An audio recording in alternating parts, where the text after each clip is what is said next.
Welcome to the Oh So Spurs podcast, where today we'll be previewing our game with Aston Villa on Sunday alongside Neil. How are you, Neil? I'm very good. Thanks for having me on, guys. Good. No, thanks for joining. For those who are regular listeners will know that Neil's not normally on the podcast, but he has been on before. Neil is an Aston Villa fan and has his own show as well, which is For the Love of Paul McGrath. So if for some reason we have Aston Villa fans listening to the show, you go check it out, but I doubt we have any.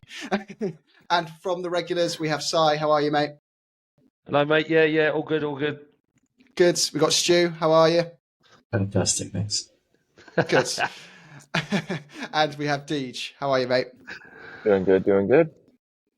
Good to have you all. Should we jump straight into the preview for the game that we've got coming up against Villa? Neil, I think a lot of people were interested to hear from you, kind of how Aston Villa fans are feeling going into this game. Are you confident? You're having a really strong season. I think you're, in many people's eyes, favourites for fourth. But how are you feeling about coming to Spurs? And what do you think we should be expecting from you in terms of how you'll set up against us? Yeah, I suppose before I go into it, I think Villa and Spurs fans this year, I think, definitely, I suppose the good seasons that we've had, obviously, I hope you guys don't mind me saying this, but with the change of manager, I don't think any of you guys could have put your hand in heart and honestly say that, yeah, we would have been top of the league with Ange Postecoglou as manager. He's come in, he's absolutely knocked it out of the park. And we obviously, like, you guys are really, really happy with your manager and you're playing a beautiful brand of football. We're happy with our manager and we're playing a beautiful brand of football. And I had, one of my good, he's a good mate of mine, Matt Hayes from the Last Word on Spurs podcast. I had him on my podcast, and I was saying to him that we're like that GIF or that GIF of Paul Rudd where he's like, look at us too. Who would have thought about us too? That kind of thing at the moment. Yeah. Especially Villa from where we've come from over the last couple of years, and I suppose you guys as well. Having the managerial uncertainty, going from Mourinho to Nuno to Antonio Conte, the big massive names, not being able to get over the hurdle, and then Ange just comes in and goes, "Yeah, mate, got this one. That's fine." But I suppose getting on to your initial question with regards to how Villa are feeling about this, feeling a hell of a lot better when we look at all your injury and your suspension list, and I must, because James Maddison. Romero, and I don't want to give anyone PTSD or anything like that after the last couple of games, but all the guys that are out, and the news today that Pape CER is injured and may not make the game at the weekend.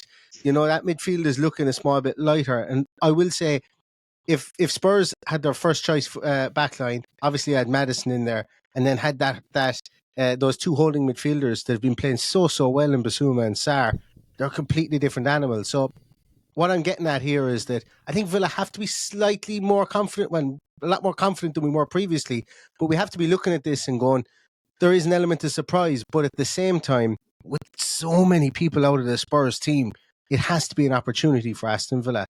But Aston Villa historically don't take those opportunities. So it's always it's a chicken and an egg until we can show that we can take those opportunities against teams that on paper are better than us and have been better than us for the last few years. We'll never feel too confident going into a game, if that makes sense. And in terms of the side you expect to put out, you think you're just going to play the Aston Villa way, and historically attacking football, right? You're just going to set out and go for it from the start. I would be absolutely blown away if I couldn't name the starting 11 right now, and it's likely going to be Emi Martinez in goals, Cash at right back, Konsa and Pau Torres with Digne at left back. You're going to have Douglas Luiz, Boubacar Kamara, John McGinn, and I think he's going to play Tielemans because Tielemans has had 3 really good games in a row. I think he's going to play Tielemans in there, and then Diaby's going to be off Watkins. The only other kind of real changes I would see from that setup is if he was to maybe bring Jacob Ramsey in from the start or bring an Alex Moreno in on that left-hand side. So the one great thing about Aston Villa, and it's something that's kind of crept up on us even as fans, because we've a really stable team at the minute. That's why I can say I can name the team. But we're also missing 4 first-team starters since the very start of the season. But unlike a lot of other teams that get big injuries, we're getting 2 of them back this week. And it's our full left-hand side of our field, in Jacob Ramsey and Alex Moreno. So I think from the positivity point of view from Aston Villa, from being an Aston Villa fan, for the first real time this season, we have a genuine opportunity in a game with 5 subs to be able to go, let's change our full left-hand side, let's change our full right-hand side. And the beauty about it is, if we do that, the players that we bring in are a different kettle of fish than the players we're bringing out, but can still play within Unai Emery's system. And what I mean by that is, you're taking out a Yuri Tielemans potentially, who is a passer. He's somebody who gets the ball down and passes it. He doesn't have blistering pace. You maybe bring in a Zaniolo, who's somebody who's a mazy dribbler, or you bring in a Jacob Ramsey, who's more of a British style dribbler with the ball. You know, he's a ball carrier more so than a dribbler. Or you bring in an Alex Moreno, who doesn't like to cross from deep and gets to the byline, as opposed to Luca Dean, who crosses from deep. And then on the right-hand side, you've got a Leon Bailey, who's all-out pace. Or you've got a John McGinn, who's going to rove in and around the field. And then moving back into the right-back position, you've got Matty Cash, who is a full-time full-back. Or does he push Cons out there and maybe bring in a centre-half like Diego Carlos that we have in there as well? So the jigsaw pieces that Aston Villa have at the moment, we are completely the opposite to Spurs. We are, bar Bertrand Traore, we have who we're going to have. Yeah, for this game on Sunday, and Spurs don't. And I think that's a real talking point about this game. Well, there's something in common there you said at the start. I think we could also name our starting 11 because there's no other option but the 11 players we have fit. And that's some people are putting memes around of Ange Postecoglou playing up front. But I think that kind of confidence is naturally going to shine through to you all as a result. But we've been there as well as fans, haven't we? As Spurs fans, I refer to Deej, Si and Stu, where I think Chelsea is the prime example of a game where we went in thinking we're going to wallop them. They're full of injuries. Everyone's back. Yeah. We've been itching for this moment. Our fans come in, the ground's rocking, and everything that could go wrong just goes wrong because that's football. And you can never predict it. But Si, how are you feeling about this as a Spurs fan going into it? Are you the reverse side of the coin here? Or? Yeah, nervous, mate. Obviously, with all the things that Neil said, I can't disagree with anything that he said in terms of where we are, where our weaknesses are being highlighted at the moment. The midfield is going to be the battleground where it's won or lost. But then that's going to expose the 2 centre halves somewhat as well, depending on how we want to play that line. I think we've still got enough up front to give you some problems. I think we can give Villa some problems up front. I think you've only kept a couple of clean sheets this season in the league. You ship 1 or 2. So there's goals to be had, but it's whether we can get hold of the ball or not. That's the big key. If we need to get hold of the ball, keep the ball, and progress the ball. I think you've got a couple of questions in that midfield. CER, I think, was 50-50. He's got a late fitness test, so if CER comes through, that's a good one for us. And then you've got some choices around what do you do with Højbjerg? Do you play Bentancur from the start? We've been nursing him through, but he's had 3 games now. He's come on for a couple of league games. He's had a couple of starts for Uruguay. Look good. So there's that. And then what do you do with Lo Celso? For God's sake, if Lo Celso can't get a start on Sunday, then that's a message to him. He might as well just go and pack his bags and trot off down the high road. Good. 7 sisters. I'll see you later. Straight from Heathrow. I'll tell you a funny one. If you had given me 100 of your British pounds to put a bet on in the last week of the transfer window, I would have said Lo Celso would be playing against Spurs for Aston Villa this weekend. It was all over the press, wasn't it? Well, it just felt like a natural fit considering Emery got the best out of him at Villarreal. And obviously Villa just seemed to be like Emi Martinez. The other fans don't like him. We absolutely love him, but to every Argentinian player, he's like, "Come play with us. Come on."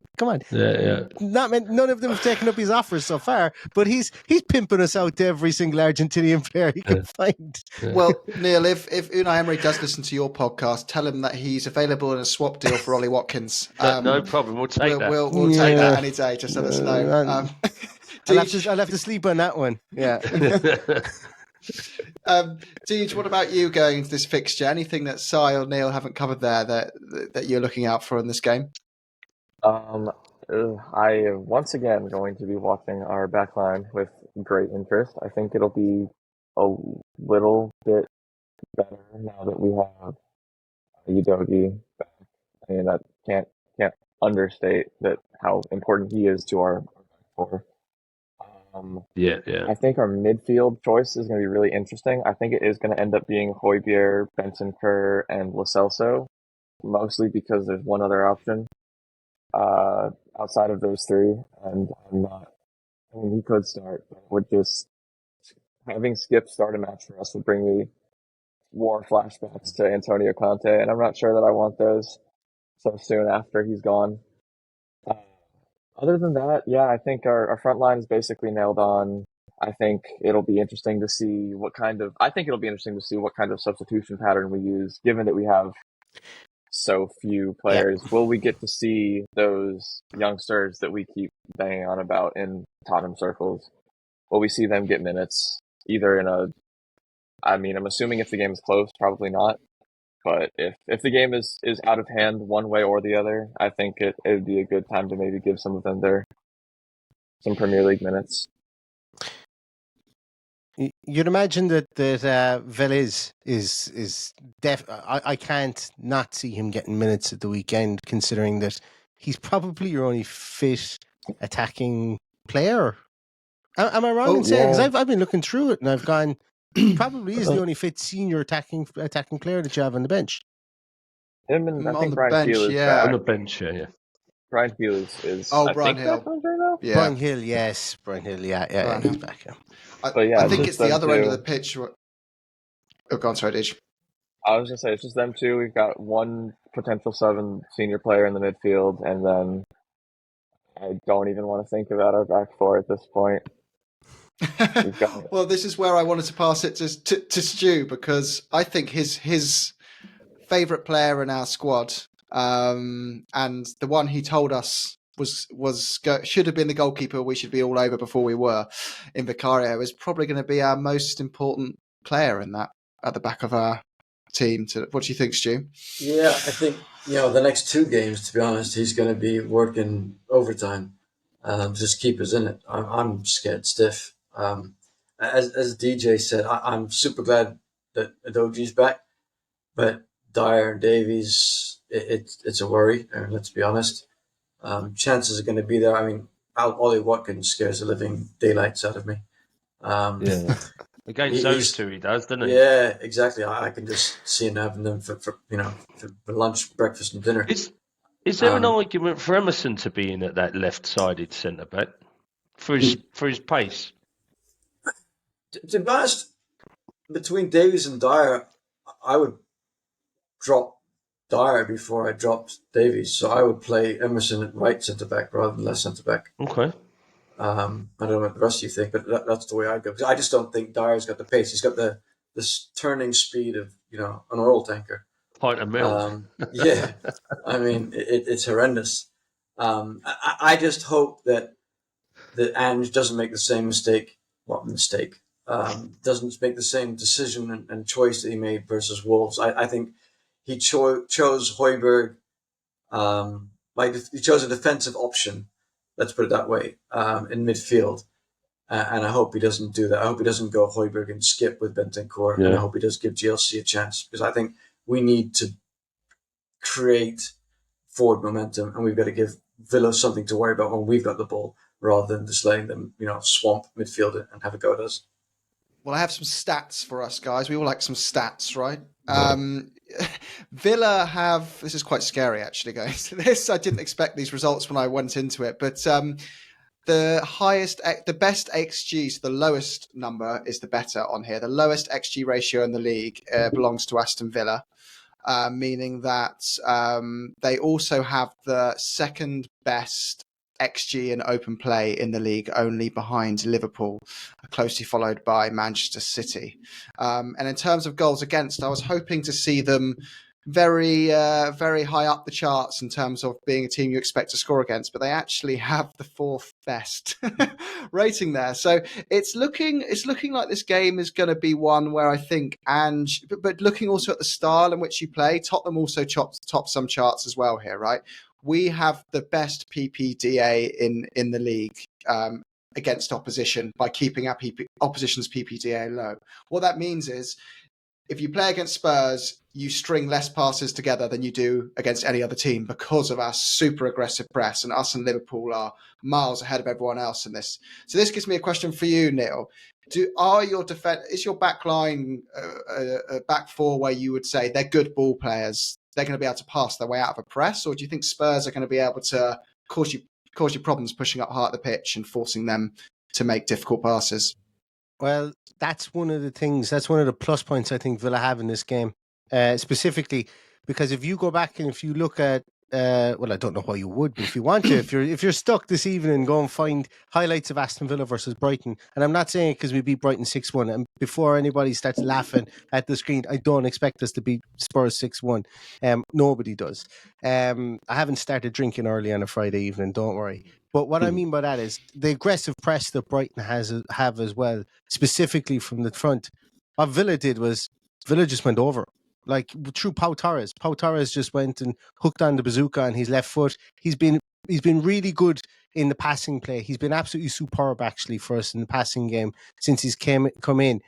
You mentioned Eric Dyer is slow on the turn. Pau Torres has nearly got to learn how to turn because he's never played in this high line before. And this game is going to be a high line derby. You could probably, all the players will be in the shot on the screen. The circle, isn't it? Cameraman's going to have the easiest game in the world. You just got to have to keep it in the centre circle. Yeah, you won't have to move left or right at all. But the Pau Torres piece is really important for us because Pau Torres has been a steadying influence.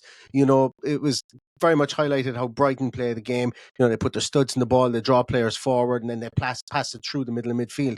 Villa have done that really well this season. We've also gone over teams well this season, and we've gone out wide well this season. So last year we were really contained towards having to go through the middle and then maybe getting the ball out to Moreno of all people when we went wide.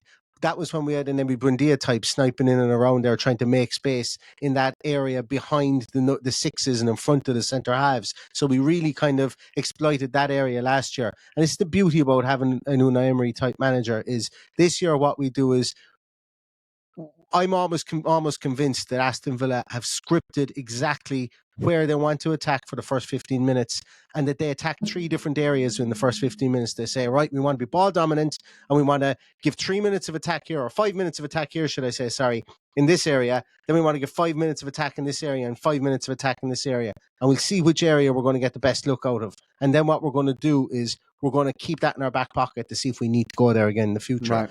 I've seen it's ridiculous how Villa do it because he wants us to be more ball dominant. But in games when we haven't been able to do that, you just have to look at Liverpool dismantling us, and you have to look at Newcastle dismantling us early on in the season as well. And then you also have to look at Forest, who didn't allow us to do that because what Forest did was they said, right, we're just going to become resolute all over the field, and we struggled to break them down away. And all 3 of those games are away from home. That's why I'm pinpointing those. So very much so, Villa, if Villa were allowed to dictate the play for the first 10-15 minutes, they're a lot more confident. And to get back to your original question, our centre halves do an awful lot of the passing. And the rotation in and around of Boubacar Kamara and Douglas Luiz, our best player is Douglas Luiz. He's absolutely amazing. Like the night and day from when he was with Steven Gerrard to when he's been with Unai Emery is just incredible. Incredible. He went from a £20 million player to a name your price player, and that's over what 1 year of being under Unai Emery. And so your question was, can the centre halves play out of that high press? They can, and they can go long, and they can play into midfield. But the person who's going to really help that high press is going to be Douglas Luiz because he's so smart in the positions he picks up. Those 6 and 8 yard balls he takes off the centre half, gets turned, or maybe plays a lovely ball out to Digne or to Matty Cash. He's just brilliant at it. Really good. Interesting. All right. Well, we're going to do one more question. Because I know you have to shoot soon, and then you're welcome to hop on afterwards. We're going to be discussing there's some things coming up about Spurs. Spurs' recruitment structure that's interesting, probably to Spurs fans only, along with this points deduction talk, which is going on. We're going to dive into. But one more thing before that was score predictions, which we go around the room. Can I talk on Spurs recruitment structure? Because you've just gone and robbed Aston Villa's recruitment structure. Yes, and you've robbed you've robbed Millie Yenenak from us. Like, so this is going to be a homecoming for half.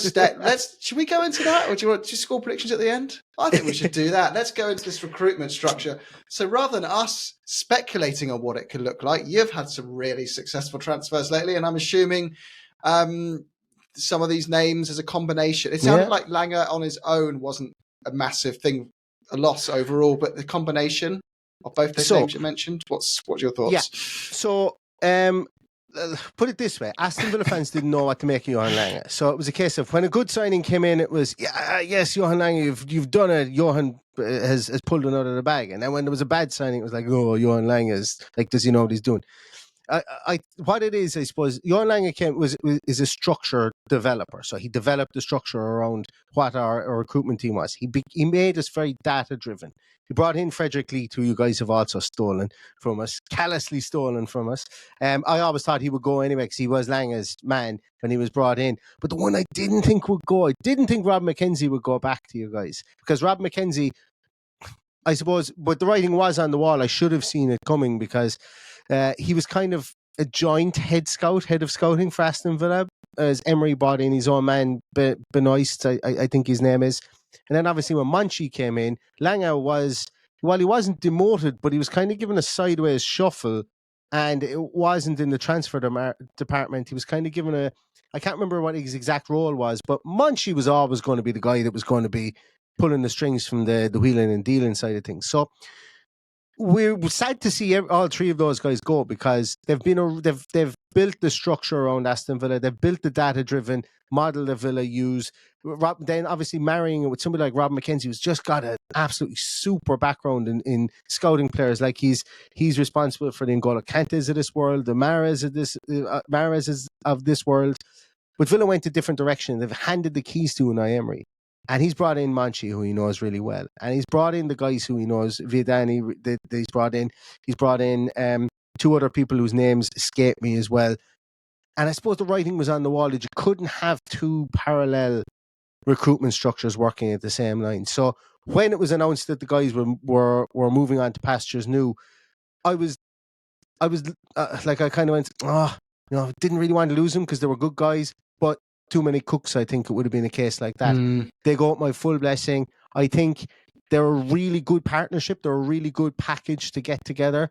And I think that Spurs will be, just by dint of having that knowledge within there, and they're smart men. Like Langer's been through English football before he came to Villa. He was assistant manager at Wolves. He was brought in loads of players into Copenhagen and sold them on for loads more money to other teams, and while getting Copenhagen into big European competitions. So they're smart people, and I think Spurs have done a real good job there, because if they just brought in Langer and then Langer had to go and find people who could maybe work with, that might be something different. But he's just basically dragged and dropped from one team to another. And it's not like Spurs recruitment wasn't good anyway, considering some of the players that you've just mentioned that are going to be out and some of the players that are going to be playing at the weekend. So frightening how good that recruitment could be in the future. Interesting. Well, that's positive. I'm really excited by that, because we are too. It's been for us. We've been waiting. Daniel's Levy, for all his strengths, his weakness has always been he just can't let go of the football side and dipping his fingers into some decisions where he should stay away from, primarily in recruitment. So we're really excited by the structure, because it seems to have been the keys are handed over. Do any of you boys, how do you boys feel about it? So are you excited going into January? That list of centre-backs, as an example, with this new recruitment already looks so well thought out for what we need. Yeah, and I think this data-driven approach as well is, we started going down that route, and this reinforces it with these guys coming in that Neil just spoke about. But I think that it's also quite difficult to get a top-quality centre-half in when you're looking at Van der Ven coming back in January and Romero and the age of them. And if I'm a top-quality centre-half, am I coming in as a backup? How do you sell that into there? There'll be more games next season if we get to Europe. Obviously, there'll be more game time. I guess Romero's probably going to be out for 6 games a season as well, with bookings and red cards, so that you're going to get a little bit of a go in. But can you get a top quality centre half in January? when it looks like they'll be sitting on the bench for most of the time. I don't know. I think you guys should just recall Joe Rodon. I know he didn't get much in. Seriously, he's at Leeds. He's been absolutely brilliant. I've got a Leeds supporting mate, and I watch an awful lot of Leeds, and he's just been top notch for Leeds since he's gone there. And maybe just needed a change of white jersey for a period of time. Stu, you're shaking your head. A bit facetious when I say that, to be honest with you. But just because I think he never got a crack at a whip. But at the end of the day, you have to hit the ground running in a team like Spurs. God, Stu, you've got a piece to say there, I feel. Joe Rodon is one of those players that Spurs fans clamour for the more they forget when he actually played for us. He was awful when he played for us. Absolutely awful. He's one of those extreme limited Welsh, British centre-back players that he's playing well in the Championship. He is not good enough for us. Nowhere near good enough for us. I think that's the key. I think he shines in the Championship, but he can't make that step up to the Premier League. He struggles big time. And I think that list of players that we were linked with, again, linked with by a newspaper, not linked with by any credible source. And I think it's a great list to be linked with, but there's no way that Palace centre-back is going to cost, anything less than 50, 60 million, and he's not going to be third choice. The likes of Branthwaite and Theo that I've watched play need game time to play. I take that list with a pinch of salt. They're all great candidates. I just honestly don't think that they're actually genuine links for us. Well, I want to give Deej a chance because you've seen that list, right, Deej? I know you're very good at staying on top of players in other divisions and teams. So I pass this question to you: is anyone on that list particularly exciting? But not just that. Are they any of those realistic to you? I mean, I'm always kind of, when I look at players, I always assume that they're going to want nothing but first team football, which is why it's hard for me to judge how realistic signing someone as a backup is. I do think the one thing that we need to remember as Spurs fans, now that we have this data-driven approach, is just because this player doesn't play for a top team in a top 5 league doesn't mean that they're not a great player. Because that's like the whole point of data-driven scouting, is that you're supposed to find the diamonds in the rough, the players that you won't see every day on TV. That's the one thing that I thought with a lot of that list, is that most of those players, sure, the data probably says they're good players, but the eye test also says they're good players. And I could have given you that list, and I'm not doing data-driven scouting. So I think that we need to kind of readjust what we're thinking about, in a sense, for what kind of players we bring in. I think, because the data-driven approach isn't necessarily bringing in the Basumas, who are really good, but everyone knows they're good. It's more bringing in the Alejo Veliz type characters, like the players that are, the data's going to shows that they're going to break out, or they're really good but not in a top 5 league, or even players like Vicario, who are really good in a team that maybe isn't as internationally known. So I think that if we do end up getting a center back, it'll probably won't be from a top team, but I think that that's okay as long as the data-driven approach is. It's nailed. I think I saw that list, and I think this guy was on this list, or I saw he was linked to you guys anyway. Sebastian CER is the Uruguayan centre half. Fine player. He's 9 caps for Uruguay. He was absolutely standing in the 2 games that they've just played in the South American qualifying. If you're talking about a player, he's 24 years of age, but if you're talking about a player that could come in and be in a backup role, and then maybe move into that Eric Dyer position of being the next man up, and maybe move in, and to move through the grades there, for you might get him for 10 million. You might get him for 15 million, as opposed to, there's a lot of names that were mentioned there, Everton aren't going to part with Branthwaite for, you play 10 games, 15, 20 games in a row, and you're an English player in the Premier League, you 50 million slapped on your back straight away, so... Yeah. I think there'll be cuteness and there'll be smartness with regards to it, and it could be a player like that you guys see come in, like Deej said there, with the Villas guys that come in, maybe from a league that is not in the top 5. And to be honest with you, there's so much like Chelsea get lauded for their blunderbuss transfer approach, and they're just snapping up young talent. There is going to be a stage where they're going to overpay for those guys. And the Saudi league is going to go bust. They're not always going to have that. that crutch to fall back on. It's going to be the teams that are going to build through the peripherals and build through the edges, like, you know, taking the best talents from South America. I know Chelsea have done that too. But taking the fully formed talents at 22, 23, 24 years of age, there's still a place for those guys in Europe.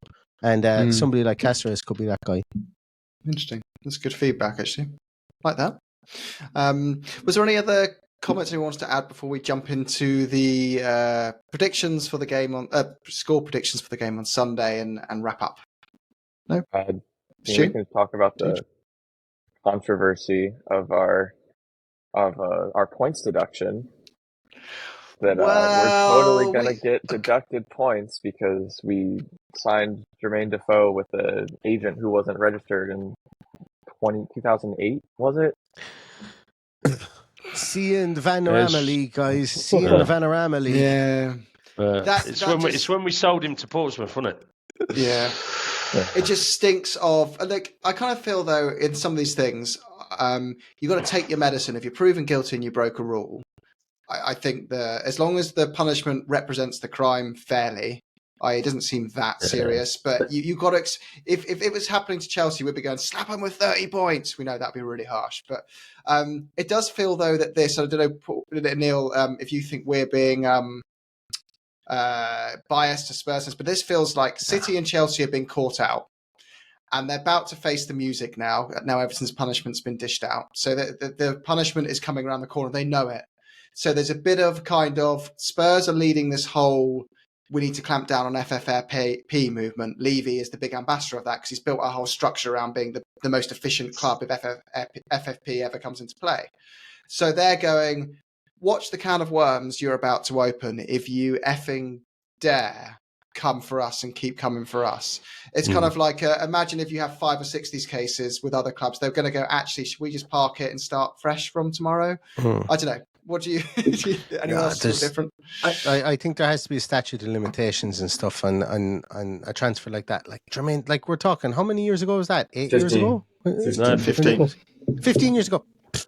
Throw it out. Yeah. Absolutely pointless. Absolutely pointless. How far do you want to go back? Do you want to go back to when maybe people were paying people under the table and not putting it through the books to save on taxes? See, the other thing is that the FA looked at it in 2008 and decided to take no action.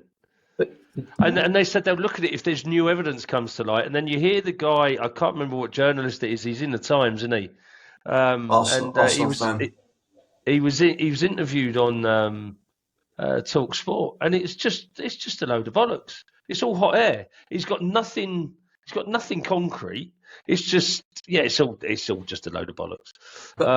And it was kicked off with through Sky Andrews, wasn't it? Because he had the because Defoe decided not to go with him for the transfer to Portsmouth. So Sky Andrews opened that can of worms. Don't know whether he was nudged down the road, and then all of this, like, well, the FA did nothing about it. All right, fair enough. But also, correct me if I'm wrong, but from the article I read, it was Portsmouth that used the unregistered agent. We used a registered agent. We just didn't have a contract in place. So that was the only misdemeanor on the Spurs side. I think that it was the go-between, wasn't it? Who was it that was representing Defoe? Well, representing in inverted commas. I can't remember who it was. It's an ex-Spurs player that was making a lot of phone calls on the day of the transfer. Yeah, but he was doing that for the Pompey side, whereas we were using an intermediary on our side. And we didn't. Legal, you're right. But we didn't have a contract. We didn't have a contract. What are they going to do for using someone legally but not having a contract in place? I mean, come on, guys. And also, what would the Premier League do now? Anyway, it's an FA issue, not a Premier League issue. It's all getting so. Exactly. Good point. Yeah, throw us out the Carabao Cup.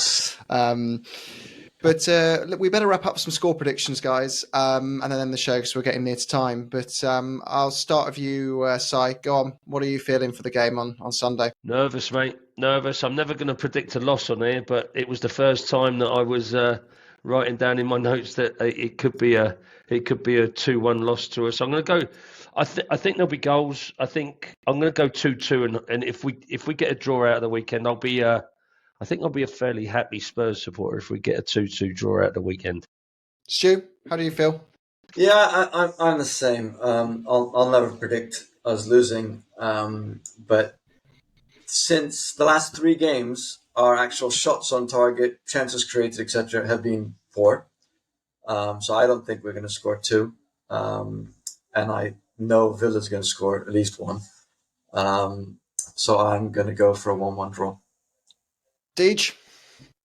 Kind of in the same boat as the other two. I think it's probably most Spurs fans. If you ask them for a score prediction, they're gonna on a podcast. It's gonna be out on the internet. They're gonna say, "Oh well, I'm never gonna predict a loss." But I think we're all kind of. You can tell by the way we're all predicting draws. You know what draws mean in predictions. I am going to be a little more confident because I think we could just eke out a draw, which means I'm going to predict a win. I think we'll win. I think we'll win 3. I think we'll win 3-2 on a dramatic last minute winner, just because I think that would be fun to watch. No other reason behind it. No Very other good. substance there at all. Well, go on. And Neil, go on. I've already said I think there's going to be goals in this game as well, and on a previous podcast, and I said that it could be 3-2 Villa. That's what I've said, but Deej stole my thunder because I was going to come in with more goals than the guys said there, and I don't know whether I'd feel confident in saying 4-2 Villa or anything. So I'm going to go with 3-2 Villa. But it could easily be a 10-all draw. Who knows? I think, according to Jamie Carragher, anyway, teams are just going to score at will because of a high line because. Just because he couldn't play it means no one else can. So it's that's. Yes, I get frustrated with that commentary. Yeah, same. I'm glad you're on the same page as us there with that. Mystic Jim.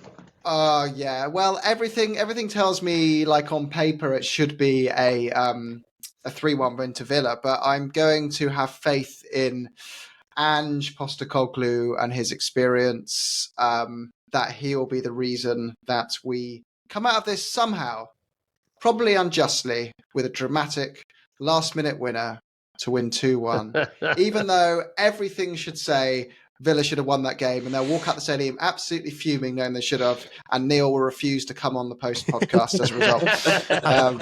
Or I might even be on time. I might even be on time for the next podcast. That's how I'll show my disdain. But thanks again, Neil. You are a wonderful guest to have on. Nice one, mate. Yeah, thanks. So anytime, again, it's For the Love of Paul McGrath Villa podcast. Genuinely, if you don't even follow Villa, if you're just a football fan, I really advise checking it out. Like they have a really, really big following. They packed out a live show recently for a reason, and as you can tell from this, Neil's a great guy. So go check him out on his show. But up the Spurs, boys! Go Spurs! Go Spurs!